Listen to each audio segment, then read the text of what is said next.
Por ejemplo, nos interesaría para la siguiente conclusión que haya habido reacción,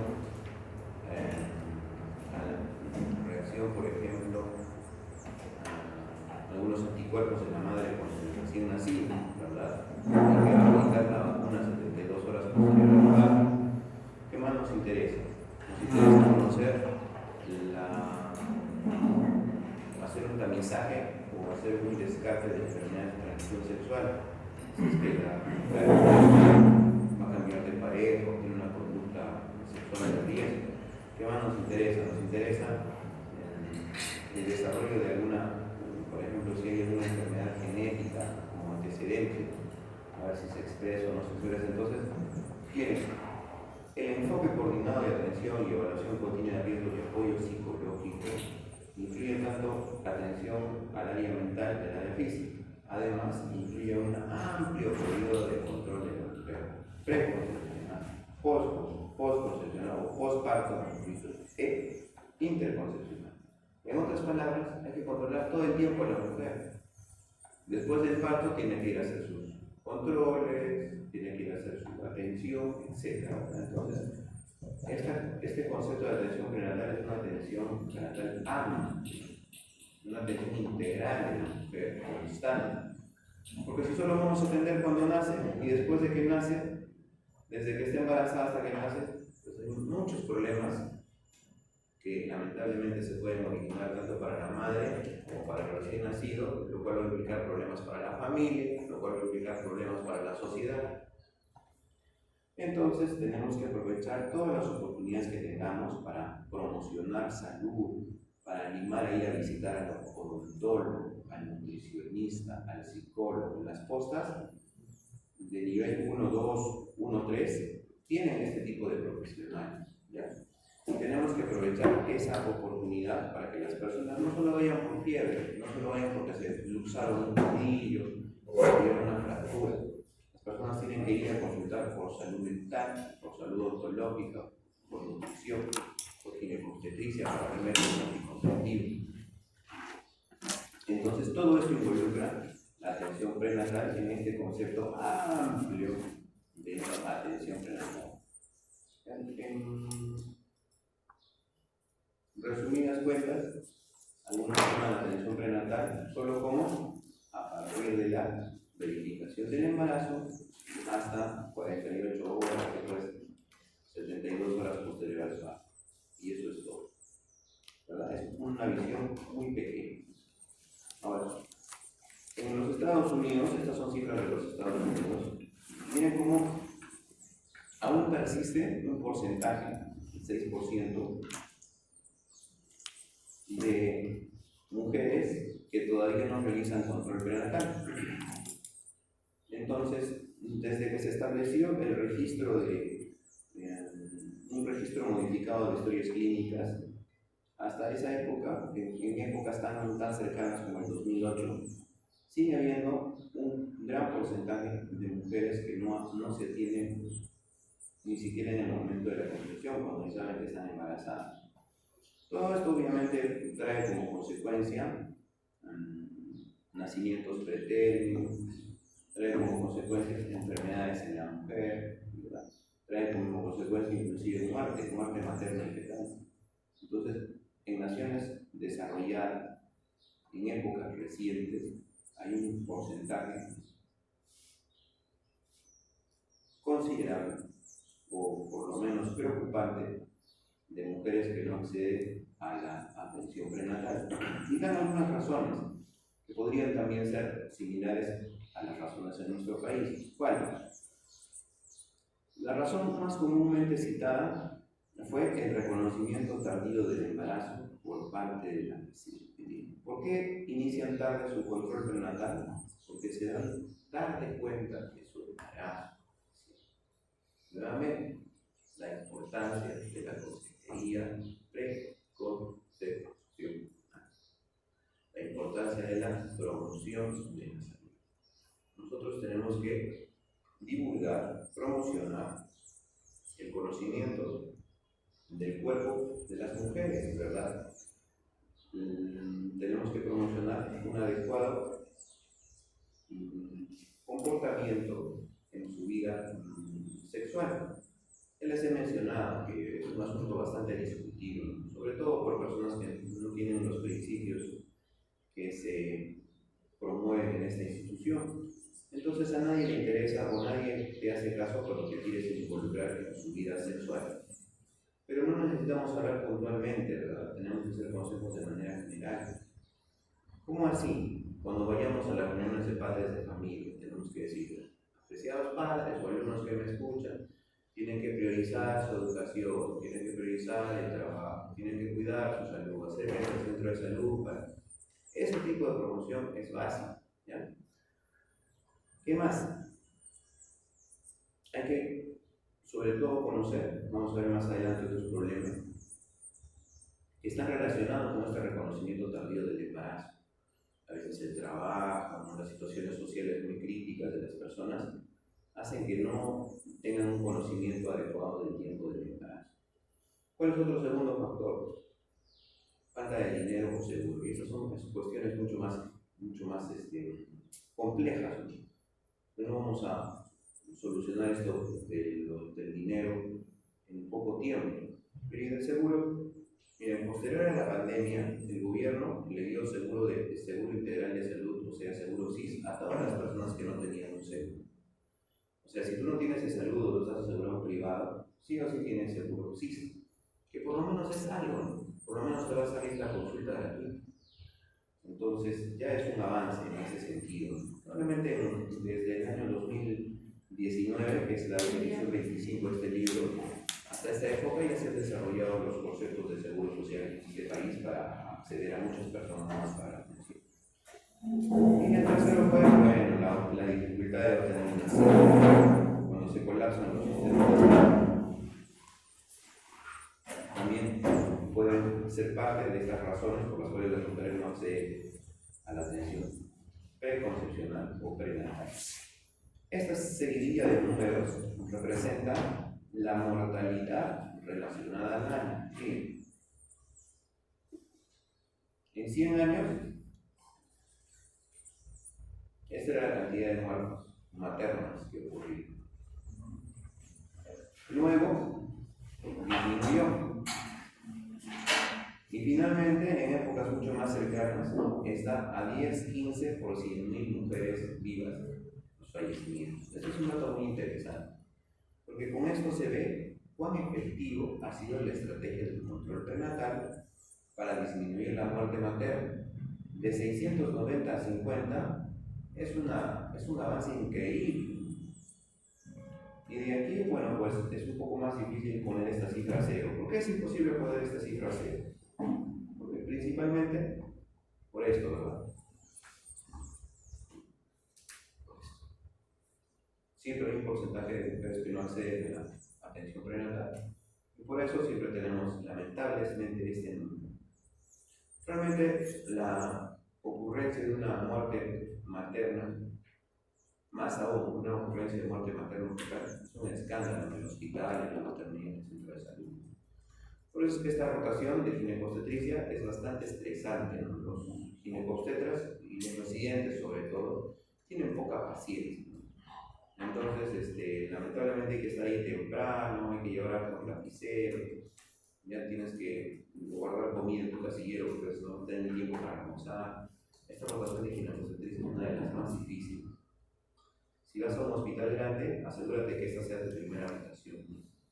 Como la primera rotación te van a perdonar una semana, 15 días, y a partir de ahí ya te van a exigir.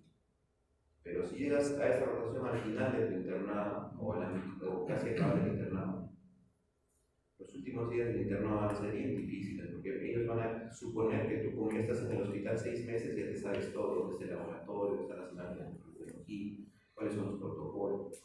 Entonces te van a exigir más de la cuenta y vas a pasar días estresantes. Pero entonces asegúrate de que esta sea tu primera o tu segunda rotación, junto con medicina interna, que son las rotaciones más difíciles que hay. Esta gente tiene poca paciencia, grita, falta de respeto, ¿no? Siempre está estresada, porque una mortalidad materna infantil es un asunto que lleva a junta médica, ¿no? Tu nombre aparece en registros, luego, realmente es un problema. Entonces hay que estar muy atentos a esta rotación. Si pasas ginecobstetricia o medicina interna, pediatría y cirugía, te va a parecer fácil. Entonces, tienes que tener en consideración eso cuando estés pensando en la rotación del internado y con qué rotación vas a comenzar y en qué hospital vas a desarrollar. De hecho, los datos de 1998 al 2005 del Sistema de Vigilancia y Mortalidad en el Embarazo identificaron un riesgo 5 veces mayor de muerte materna en las mujeres que no recibieron atención prenatal.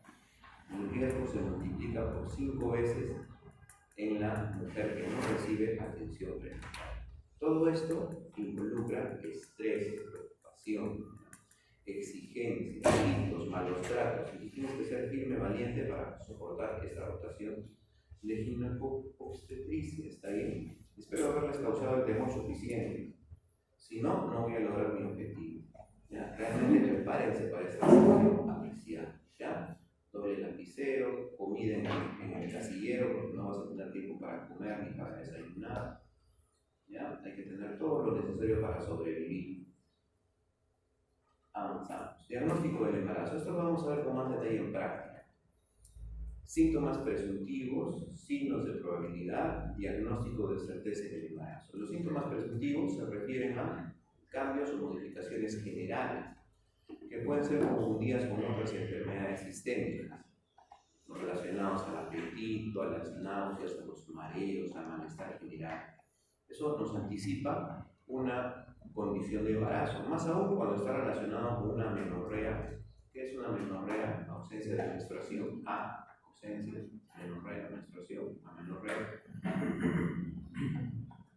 De más de 7 días. Es decir, mi ciclo es 28 días. Yo soy bien regular, doctora, te van a decir tus pacientes. Yo soy bien regular, pero hace 10 días no me viene mi menstruación. Entonces, es un signo presuntivo de embarazo. ¿Y qué hacemos? Hacemos una prueba, ¿está bien? O la paciente ya viene con una prueba de su casa. Signos de probabilidad. Estos ya no son signos generales, sino signos más enfocados al aparato reproductor, es decir, más enfocados a órganos reproductivos, que consiste en cambio, reblandecimiento o cambio en la coloración como el signo de Charter. Diagnóstico de certeza del embarazo. En este caso ya no son síntomas generales, ya no son síntomas solamente de los órganos reproductivos, sino ya estos signos de certeza, ¿a quién buscan? Van a buscar al feto, o van a buscar la gonadotropina coriónica humana, que es bastante indicativo de un embarazo, como vamos a ver más adelante. ¿Ya? Entonces, síntomas presuntivos generales, síntomas de probabilidad relacionados a los órganos reproductores, signos de certeza relacionados al feto. Vamos a buscar feto o placenta en este caso. Vamos a buscar su desarrollo o sus partes. Vamos a pensar en ubicar. Bien, avanzamos. Síntomas y signos. Entonces, miren, atención con esto, por favor. Bueno, la amenorrea en una mujer sana en edad reproductiva que previamente ha experimentado menstruaciones espontáneas, cíclicas y predecibles, es altamente sugestiva de embarazo. Es decir, si nuestras pacientitas conocen su ciclo menstrual cada 27 días, cada 28 días, yo soy bien regular, doctorito, le dicen, ¿qué significa? Que ante una ausencia mayor a 7 días, 10 días, ¿verdad?, en ausencia de uso de anticonceptivos, es muy indicativo de embarazo. Más aún, cuando está acompañado por una prueba de embarazo positiva, incluso de orina simplemente. En ocasiones se observa sangrado uterino, que imita la menstruación después de la concepción. Durante el primer mes de embarazo, estos episodios son quizá la consecuencia de la implantación del blastocisto. O sea, cuando se implanta el blastocisto en el miometrio, ocurre pequeño sangrado que puede imitar la menstruación. Aún así, el sangrado en el primer trimestre conlleva una evaluación rápida de posibles anomalías en el embarazo. Muy Entonces, ¿qué puede suceder? Una mujer dice, tengo un atraso de 5 días o 7 días, pero después de una semana de atraso viene un sangrado. ¿Y qué dice la mujer? Ah, ya me vino mi menstruación, pero me vino mi menstruación en poquita cantidad, apenas unas manchitas. Pero está equivocada. ¿Por qué? Porque puede ser un sangrado que se produce por la implantación del blastocisto. Sigue haciendo sus cosas, sigue haciendo sus tareas, ¿verdad? Pero en realidad está embarazada. ¿Y cuándo se va a dar cuenta? Se va a dar cuenta en el siguiente ciclo menstrual. O tal vez antes, porque va a comenzar a tener sensibilidad en los pechos, va a estar con mareos, con náuseas, y va a decir, ¿qué cosa es lo que me pasa? Pero si mi menstruación me vino el mes pasado, no te vino la menstruación. ¿Qué sucedió? Un sangrado por la implantación del blastocisto que imita la menstruación. Entonces, por eso es importante poner atención a los síntomas presuntivos, a los síntomas de probabilidad, porque estos nos podrían estar indicando ya un embarazo en una mujer sana, en edad reproductiva, con menstruaciones espontáneas, cíclicas y predecibles. ¿Sí? Entonces, esto tenemos que tener en cuenta para determinar exactamente la fecha de embarazo. Porque si consideramos un mes después, tenemos un atraso en la edad gestacional, ¿verdad? Vamos a considerar una gestación 4 semanas o 5 semanas después. Pero luego se puede poner en orden con una ecografía, como vamos a ver más adelante. Bien, en general, después del primer embarazo exitoso, una mujer puede percibir los primeros movimientos fetales entre las 16 y las 18 semanas de gestación, una primigesta 2 semanas más, entre 18 y 20 semanas de gestación, y recién en las 20 semanas, un examinador experimentado podría percibir movimientos fetales de inicio. ¿Cuándo comienzan los movimientos? En una primigesta de 18 a 20. Pero una mujer que ya tuvo un embarazo exitoso de 19 semanas. Avanzamos. Prueba de embarazo. El sincito trofoblasto produce gonadotrofina coriónica humana. GCH. Gonadotrofina coriónica humana. ¿Qué significa GCH? Voy a poner gonadotrofina coriónica humana. ¿Ya? En cantidades que aumentan exponencialmente durante el primer trimestre posterior a la implantación. La función principal de la HCG es prevenir la involución del cuerpo lúteo, que es el sitio principal de formación de la progesterona durante las primeras 6 semanas de embarazo. Entonces, ¿qué estamos diciendo? El trofoblasto o el sincito trofoblasto se encarga de producir gonadotrofina coriónica humana que mantiene el cuerpo lúteo para mantener la formación o la síntesis de progesterona. Sincito trofoblasto, cuerpo lúteo, progesterona, ¿verdad?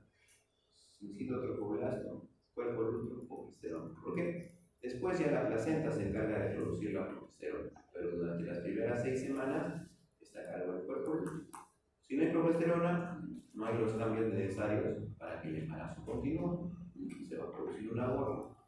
Entonces, esta gonadotrofina coriónica humana, si está encargada de mantener el embarazo, entonces se supone que tiene que ser hallada siempre y cuando haya embarazo de una mujer. Los resultados falsos positivos del HCG son raros. Este es un dato también muy interesante, porque ya les dije, si viene una mujer sana, en edad fértil, no usa anticonceptivos, tiene ciclo menstrual irregular, tiene pareja estable, un ciclo de amenorrea, una semana de atraso posterior a su ciclo regular, más una prueba en orina de gonadotrofina coriónica humana. ¿Le van a hacer repetir la prueba? No. Ya está confirmado. Pero de repente en sangre es más confiable. Ya está confirmado el embarazo. Por protocolo, les van a hacer repetir la prueba en el centro de salud, porque no tenemos constancia de esa prueba. Pero ya no hay duda, ahí hay un embarazo. Entonces, más aún, cuando ya hay signos de probable embarazo, de presunto embarazo, que se pueden coordinar con ya una prueba positiva. Ahora, en algunos casos, por ejemplo, esta es una tabla que aparece una figura que aparece en el libro, mencionándonos que a las 5 semanas los niveles de gonadotrofina coriónica humana pueden ser tan altos como 10.000 o incluso 50.000 unidades internacionales. 1.000 unidades internacionales por ml. Esa es la medida. ¿Ya? Acá vamos a ver otra tablita más. Entonces, miren cuánto es su elevación en una mujer embarazada. A las 10 semanas ya pues, es la elevación máxima que ocurre incluso con cifras de más de 100.000. Entonces, por este gran aumento, porque dice que es un crecimiento exponencial, entonces es que es bastante confiable una prueba de embarazo. Miren, en esta tabla de una prueba cuantitativa de gonadotrofina coriónica humana, unidades internacionales por ml. En la población general, varones o mujeres no embarazadas, se encuentran menos de 5.000 unidades internacionales. ¿Puede haber varones gonadotrofina coriónica humana? Sí, sobre todo cuando sospechamos de tumores de células criminales. Podría ser una indicación de tumores de células criminales. Ojo, atención, pregunto, ¿sí? Mi examen yo les pongo, ¿verdadero o falso? En los hombres se puede dosar gonadotrofina coriónica humana. Falso. Verdadero. En mujeres no embarazadas puede existir gonadotrofina coriónica humana. Falso. Verdadero. Sí, verdadero, ¿verdad? Solo que son unidades mínimas. ¿Cuándo? Puede haber en mujeres no embarazadas también, cuando por ejemplo hay también tumores de células germinales, cuando hay un embarazo ectópico, por ejemplo. Un embarazo ectópico, ese embarazo no va a progresar. O cuando hay, por ejemplo, un aborto, posterior a un aborto, podría haber traído algunas unidades internacionales en esa mujer. O otro caso, embarazo ectópico, aborto o enfermedad del tropoplasma, una enfermedad como la mola irretiforme, que podría también generar aumento, en este caso mucho más elevado de la gonadotrofina coriónica humana. Entonces, en un análisis en sangre o en orina, a las 5 semanas, estábamos acá, 4 o 5 semanas o 5 o 6 semanas, las cifras son tan altas como 1.000 a 50.000 o 10.000 a casi 100.000 unidades, 1.000 unidades internacionales por cada ml. Si la sensibilidad de estas pruebas es 100, 50, 100, entonces en 500, en 1.000 es imposible que no se detecte. Por eso es que dicen que estas pruebas no tienen muchos falsos negativos, o falsos positivos, mejor dicho. Porque una vez que ya se haya por lo menos 50.000 unidades internacionales, ya te puede dar positiva la prueba, ¿verdad? Y a peor, a la quinta o sexta semana ya está en 1.000. Entonces, está muy elevada como para no evidenciar la existencia de esta hormona y de esta, ¿cómo se llama? Y de esta condición de embarazo. Reconocimiento ecográfico del embarazo. Bien. Luego se presenta una imagen con un saco gestacional, que es la primera evidencia ecográfica del embarazo. Se puede ver como una ecografía transvaginal a las 5 o 4 semanas de gestación.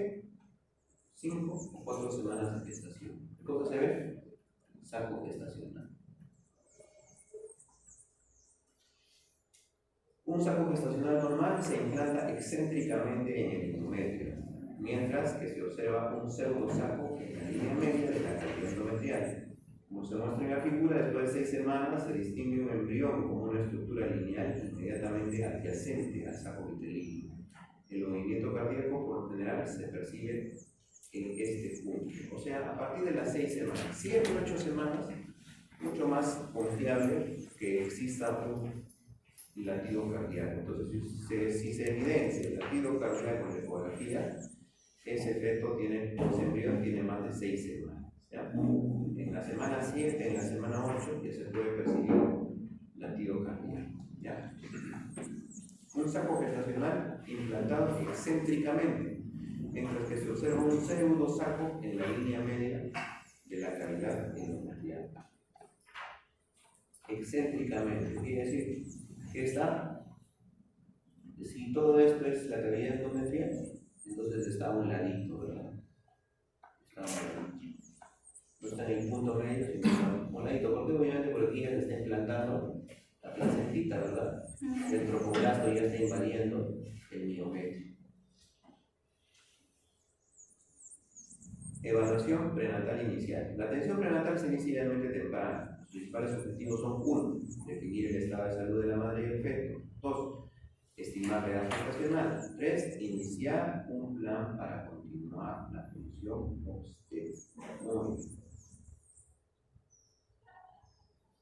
Aquí pues, se presenta una tabla con muchas estrategias o actividades que componen la primera consulta y las demás consultas. Por lo menos deberían ser 6 consultas de atención prenatal. Aquí se enumeran todos los requisitos que se pueden hacer. A nivel general, porque específicamente lo vamos a tratar en práctica y con nuestras docentes de obstetricia en los días siguientes, ¿ya? Pero esta es una tabla que tiene componentes generales sobre la atención prenatal. Duración normal del embarazo. La duración normal del embarazo, calculada a partir del primer día del último periodo menstrual, es muy cercana a los 280 días o 40 semanas. ¿Cuántos son entonces más o menos la duración normal del embarazo? 40 semanas. El ultrasonido del primer trimestre es el método más preciso para establecer o reafirmar la edad gestacional. ¿Por qué? Porque a veces hay dudas con el último periodo menstrual. ¿Por qué? Porque hay un sangrado de implantación del blastocisto que nos puede hacer confundir. ¿Hasta en cuánto tiempo? ¿Cuánto tiempo nos podría hacer confundir? Alrededor de 4 semanas, ¿verdad? 4 semanas podría atrasarse esta indicación de la edad gestacional. ¿Por qué? Digamos, se cumplieron 28 días del periodo menstrual. El día 28, a las 4 semanas, no viene el periodo menstrual. Entonces, la mujer puede esperar una semana más, 10 días más. Entonces, en ese periodo puede ocurrir un sangrado, ¿verdad? Y si es un sangrado, la mujer va a decir: ya me vino mi menstruación, pero en realidad puede estar embarazada, hasta esperar hasta el siguiente periodo menstrual. Entonces, ahí ¿cuánto ya tenemos de tiempo que ha pasado? ¿Cuánto ha pasado de tiempo aproximadamente? Por lo menos han pasado 4 semanas, porque si consideramos que la ovulación es el día 14, ¿verdad? Ahí hay 2 semanas, más los 7 días que esperó, una semana más son 3 semanas. Entonces, contamos una semana más por lo menos, entonces son por lo menos 4 semanas de atraso que tendríamos en la estadificación de la edad gestacional. Porque una mujer podría confundir su hemorragia de implantación del blastocisto con un nuevo periodo menstrual, ¿verdad? Por lo menos.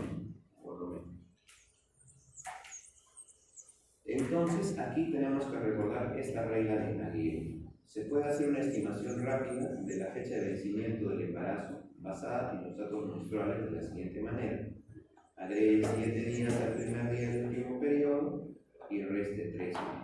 Estamos hoy día 26 de septiembre de 2023. Si hoy día fue el primer día, ¿cuánto? Tiene que ser el primer día del último periodo menstrual. Si hoy día fue el primer día que vino su sangrado, su menstruación, ¿cuándo más o menos van a ser este bebé? Restamos, dice, 3 meses. Septiembre, agosto, julio, junio. ¿Cuándo van a ser ese bebé?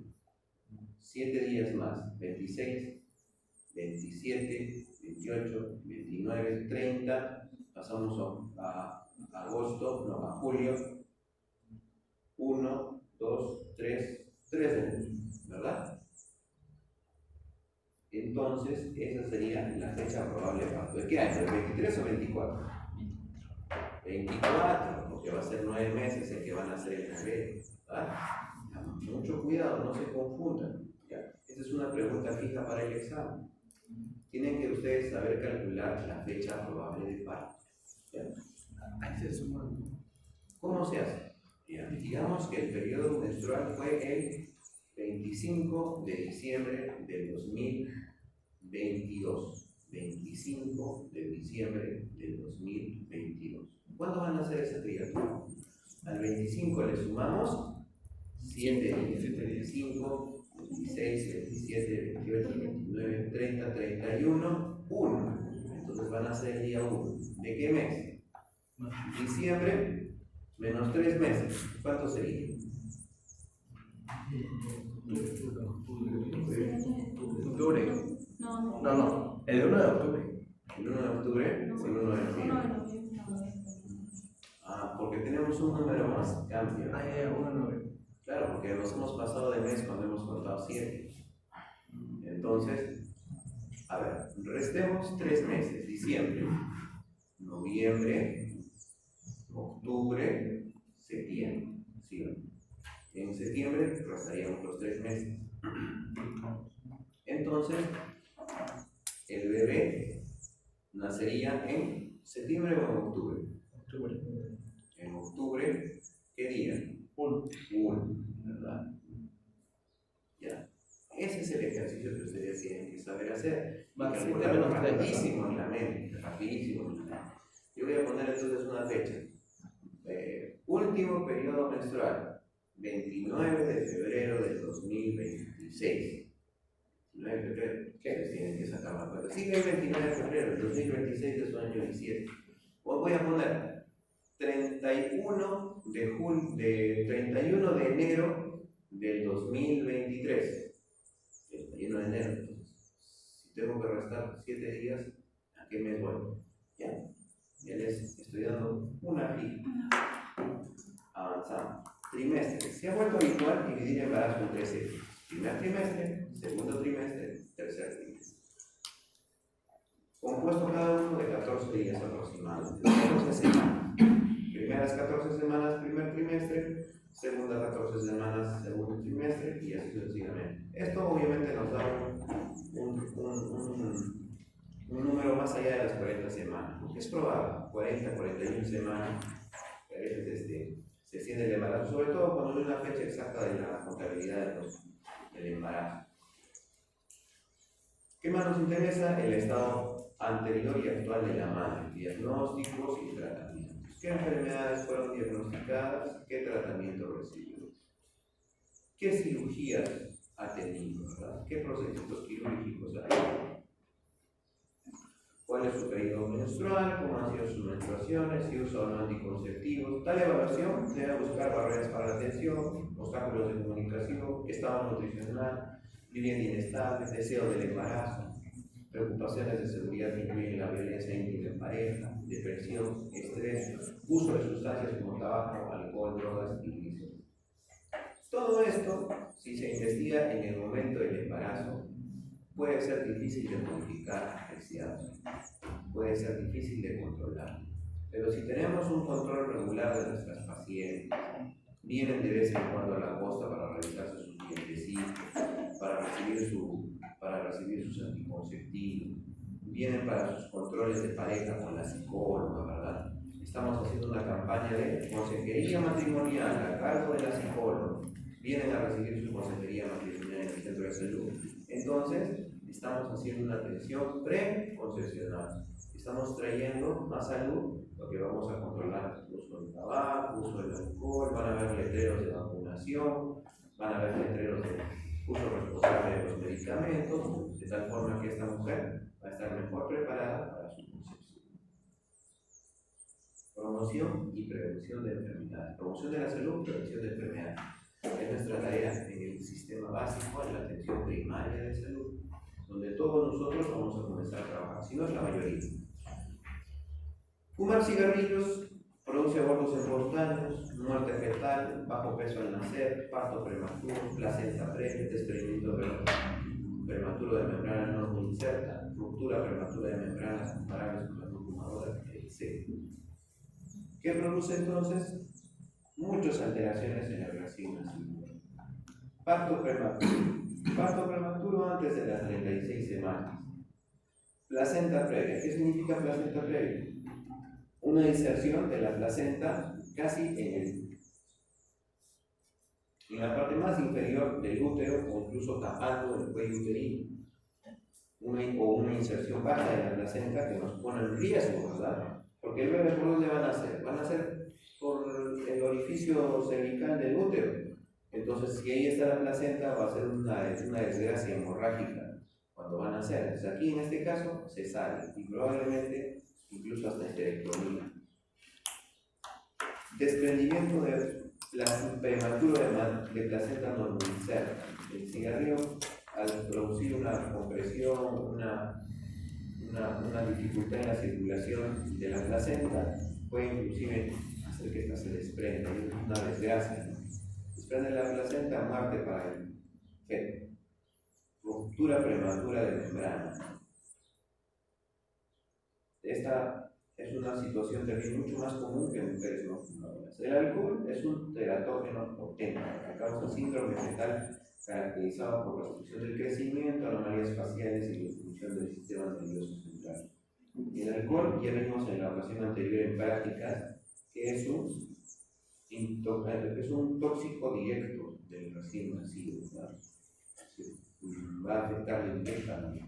Y drogas ilícitas que también se utilizan en los Estados Unidos en un porcentaje desproporcionado. ¿Qué será en nuestro país? Lamentablemente, el uso recreacional, entre comillas, porque no hay nada de recreación en las drogas, se ha vuelto muy común. Bueno, hay que tener cuidado con eso, que también con el capítulo al peso del niño. Violencia en pareja también es una incidencia de hasta 4 u 8%. Y en esto, obviamente, si una mujer viene sola a la consulta prenatal, preconcepcional, ya nos da una alerta, ¿verdad? O el esposo trabaja o es una mujer que viene sola. Podríamos verle que venga con familiares, con algún amigo, con alguna compañera de trabajo, etc., para tener siempre un apoyo. Este término se refiere a un patrón de asalto y comportamiento coercitivo que puede incluir lesiones físicas, abuso psicológico, agresión sexual, aislamiento, acoso, privación de intimidad o coacción reproductiva. Hay muchas mujeres que están pasando su embarazo en esta situación, 4 o 8%. Con la posible excepción de la preeclampsia, la violencia doméstica es más frecuente que cualquier otro trastorno médico importante detectable a través de un examen prenatal de rutina. ¿Qué cosa? Miren lo que dice esta cita en Williams del 2019. Solo la preeclampsia es más común que la violencia doméstica. O sea, muchas mujeres que vienen al control prenatal están bajo violencia doméstica, que puede incluir violencia psicológica, agresión sexual, aislamiento, lesiones físicas, etc. ¿Por qué? Porque a veces están vinculadas con una pareja que no está de acuerdo con el embarazo o que no es muy amable en el trato, ¿verdad? Entonces, responsabilidad para los varones. Hay que ser buena pareja, que sea ideal para sostener un embarazo. Si no eres responsable y capaz de sostener un embarazo, entonces mejor no te metas en cuestiones de hombres y sigue jugando con tu PlayStation, ¿ya? No te metas. Si no quieres esta responsabilidad, por favor, no te metas en cosas que son de hombres. ¿Ya? Hagamos las cosas bien. Es nuestra responsabilidad. Muchas veces se cree que el embarazo es solo de la mujer, pero apreciado. Una y otra vez les estoy diciendo que un embarazo es de una pareja. Ambos tenemos que contribuir en el desarrollo de este embarazo. Por favor. favor apreciado. Si no, vamos a hacer motivo de estudio. Visitas prenatales subsiguientes. Vigilancia prenatal, obviamente hay que continuar con esas visitas, con ese control prenatal. La frecuencia cardíaca fetal se revisa, el crecimiento, la actividad y el volumen del líquido amniótico son valorados. Se examina la presión arterial y el peso materno, su grado de cambio. Síntomas como el dolor de cabeza, la visión alterada, el dolor abdominal y los vómitos pueden estar relacionados con una eclampsia, un aumento de la frecuencia, un aumento de la presión arterial, un problema que puede ser como diabetes en el embarazo. Entonces todo eso tiene que ser cuidado, vigilado, tratado, ¿verdad? Incluso con exámenes de laboratorio, es más, que han sido todos mencionados en esta tabla, de acuerdo al trimestre que ocurren o de acuerdo a la ocasión en que ocurren, y también van a ser detallados mucho más según el reglamento peruano. Cuando tengamos nuestra clase de control prenatal, hay una clase exclusiva de control prenatal con los obstetristas. Altura uterina entre 20 y 34 semanas de gestación. La altura uterina en centímetros se correlaciona estrechamente con la edad gestacional en semanas. ¿Qué dice esto? Entre las 20 y 34 semanas, la altura uterina en centímetros corresponde a la edad gestacional en semanas. Entonces, en este periodo corresponde la altura uterina en centímetros a la edad gestacional en semanas. Entonces, si mi altura uterina es de 30, ¿cuántas semanas tengo aproximadamente? 30 semanas. Si mi altura uterina es de 19, ¿cuánto tengo de edad gestacional? No, porque es de 20 a 34. Y a veces te ibas a equivocar en el examen, Pablo. ¿Qué? Porque es de 20 a 34. ¿Verdad? Si es 36 semanas, ¿cuánto tiene altura uterina? No se puede, porque es de 20 a 34 semanas, un periodo en el que podemos correlacionar la altura uterina en centímetros con la edad gestacional. ¿Sí? Bien, avanzamos. Sonidos fetales. Los instrumentos que incorporan el ultrasonido Doppler a menudo se usan para detectar con facilidad la acción del corazón fetal. En ausencia de obesidad materna, los sonidos cardíacos son casi siempre detectables en las 10 semanas por tales instrumentos. La frecuencia cardíaca fetal oscila entre 110 y 160 latidos por minuto. 160 es un poco elevado, pero vamos a considerar hasta 140. Este es un dato de los norteamericanos. Normalmente entre 110 hasta 120, 140 es la cifra que manejamos acá. Consejería nutricional. Obviamente la obesidad está asociada con riesgos significativamente mayores de hipertensión en el embarazo, preeclampsia, diabetes, macrosomía fetal, parto por cesárea y otras complicaciones. Entonces, ¿cuáles deben ser los límites de aumento de peso? Aproximadamente unos 10 kilogramos. Más de eso, 10 a 12 kilogramos. Pero en una mujer obesa no deberían ser más de 10 kilos los que subo durante el embarazo. Porque si es así, ¿qué va a pasar? Va a tener mucho más riesgo de diabetes en el embarazo, hipertensión en el embarazo, macrosomía fetal, etcétera, etcétera. Y una macrosomía fetal puede interrumpir un embarazo normal, un parto normal. Entonces esto tampoco no nos conviene, ¿verdad? ¿Qué más? A ver.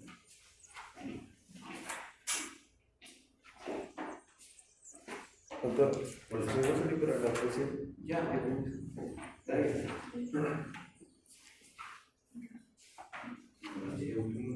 Visitar los siguientes y nos quedamos. Ya, ese es un dato interesante, ¿verdad? A las 10 semanas ya se puede descubrir entonces los sonidos cardíacos, ¿verdad? ¿Cuándo dijimos que se notaba el latido? Entre las 6 y 8 semanas. Con la ecografía ya se veía el latido cardíaco. Pero el sonido cardíaco un poquito más tarde, ¿verdad? 10 semanas. ¿Ya?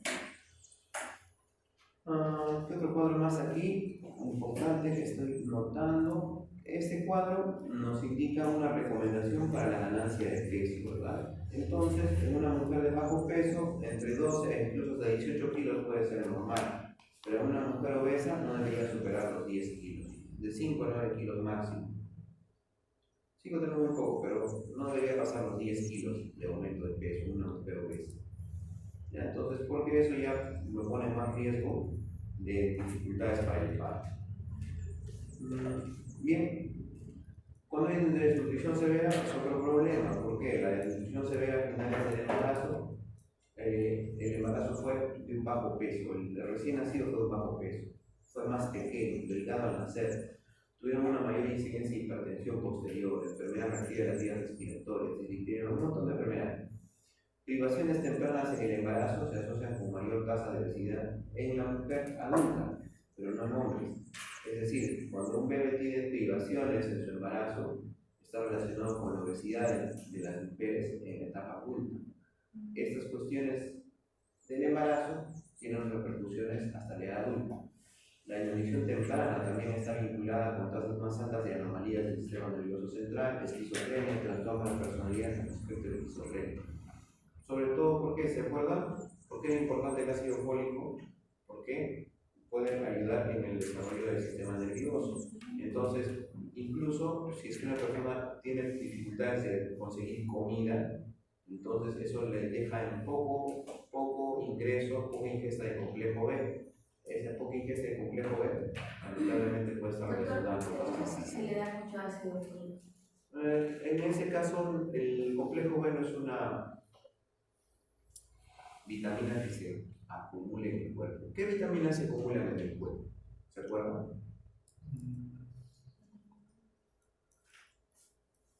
La medusa. ¿Se acuerdan o no se acuerdan? Medusa. Las vitaminas que se acumulan en el cuerpo.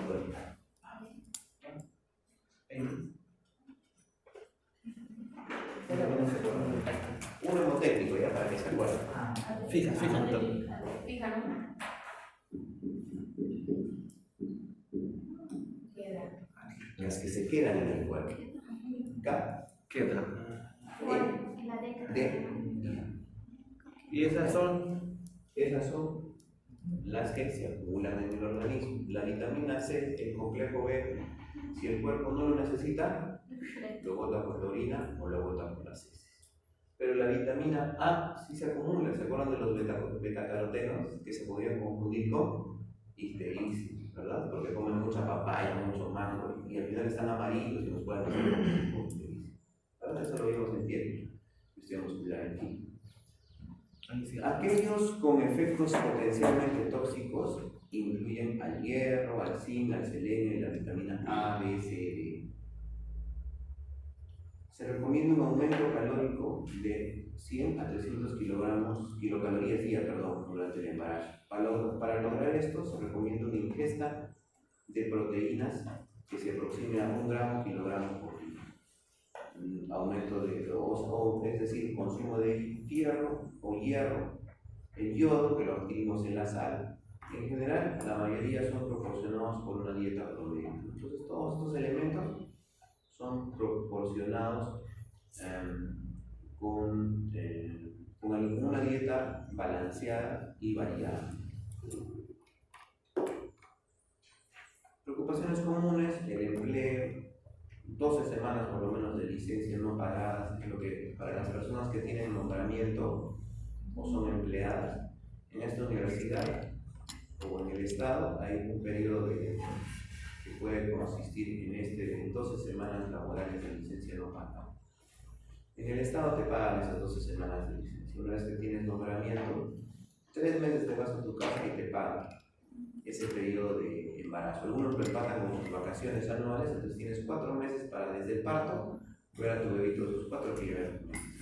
Es un buen beneficio y promueve la gestación, que es tan importante para el mantenimiento de la familia. Como célula básica de la sociedad, ejercicio, ausencia de contraindicaciones enumeradas en el cuadro anterior, se alienta a mujeres embarazadas a participar en actividades físicas de regular intensidad moderada por lo menos 150 minutos cada semana. Este tipo de actividad tiene que ser de mucho cuidado. Por ejemplo, la fisioterapia o los ejercicios de preparación para el parto, caminatas, actividades de jardinería, ese tipo de actividades. Pero la actividad intensa, moderada, tiene que ser de mucho cuidado. 30 minutos por día es suficiente. Correr, incluso he visto que hasta juegan vóley las gestantes, sin ningún problema. Obviamente si tienes riesgos, placenta previa, entonces ya pues vas a disminuir este ejercicio. Atención preconcepcional y prenatal, algunas contraindicaciones para el ejercicio, ¿cuáles son? Enfermedad cardiovascular, riesgo significativo de trabajo a parto prematuro, complicaciones obstétricas como las que se mencionan ahí. Entonces, estos son los contraindicaciones del ejercicio. Y terminamos con esto, preocupaciones comunes, a esto ya lo mencionamos. Se recomienda una prueba de plomo en sangre para identificar niveles de metales pesados. Esto está para leer. Automóviles o viajes aéreos, se recomienda a mujeres embarazadas con ese cinturón de seguridad. ¿Eso es fija, doctor? Coito, todo es fijo, amigo mío. Todo es. Tienes que leer el libro. ¿Qué más? Automóviles y viajes aéreos. Coito, en mujeres embarazadas sanas, las relaciones sexuales normalmente no son perjudiciales, aunque siempre que haya un aborto espontáneo en la placenta previa o amenaza de trabajo de parto prematuro, se evita el aborto, ¿verdad? Obviamente. Si no, no son prohibidas las relaciones sexuales, pero algunas parejas deciden evitar las relaciones sexuales en el último trimestre del embarazo. Entonces, aquí también, otra vez, vamos a echarle la culpa a los varones. Apreciamos. Tenemos que ejercer autodominio, control, porque dicen, bueno, como mi esposa no quiere estar conmigo, bueno, yo voy a hacer otro tipo de actividad. Eso está mal. ¿Por qué? Porque es una inmoralidad. ¿Verdad? En otras partes cantan felices los cuatro, pero nosotros no, porque sabemos que eso va contra la moral, eso es incorrecto. Eso es inadecuado para nosotros mismos, porque puede ser muy complicado, muy riesgoso, y también para la pareja, apreciar. Ya hemos visto en fisiología integral, las relaciones sexuales en ambientes estresantes no producen satisfacción, producen ansiedad, producen preocupación. Esa ansiedad y esa preocupación se pueden mal confundir con placer. Y eso está mal. Esa no es la manera adecuada de comportarse. Bueno, entonces algunas parejas deciden evitar las relaciones sexuales incluso por periodos mucho más grandes, mucho más prolongados, porque puede haber riesgos de abortos, placenta previa, amenaza de trabajo de parto prematuro y tenemos que ejercer autodominio. Dime, Naisi. Por el lado caso, si mujeres cuando están embarazadas a veces tienen relaciones, ¿qué podría pasar?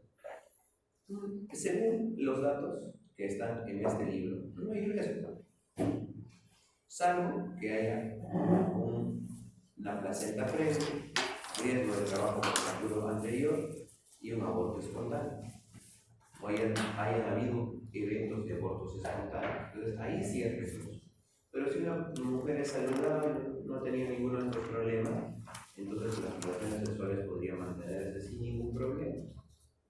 Además, con el cuidado también que merece un tipo de actividad como tal, con el respeto y el cuidado que merece un tipo de actividad. Cuidado dental. La enfermedad periodontal se ha relacionado con el trabajo de parto prematuro. Este es un dato muy interesante, por favor. Cuando ustedes lean en el libro, inclusive dice que uno se puede curar de la enfermedad periodontal, de la enfermedad de las encías, sobre todo, ¿verdad? Te curas de la enfermedad periodontal, pero el riesgo de parto prematuro puede seguir vigente, porque ya la inflamación provocada por esto podría desencadenar riesgo de parto prematuro. Entonces, una mujer embarazada, cuando viene a su primer control prenatal, sí o sí tienes que mandarlo, ¿dónde? Al odontólogo. Ya, el odontólogo va a estar contento porque a veces no tiene mucho paciente. Listo, terminamos. Náuseas y acidez, obviamente aumenta la acidez. Para evitar las náuseas hay que comer comidas pequeñas en intervalos frecuentes. Hay que aumentar la B12. Algunos casos con hiperemesis gravídica son tan graves que hay que poner suero, ¿verdad? Pica-ictialismo. ¿Qué significa pica-ictialismo? Es el anhelo de las mujeres embarazadas y por alimentos extraños. Dolores de cabeza y dolores de espalda, obviamente por el aumento del tamaño del útero.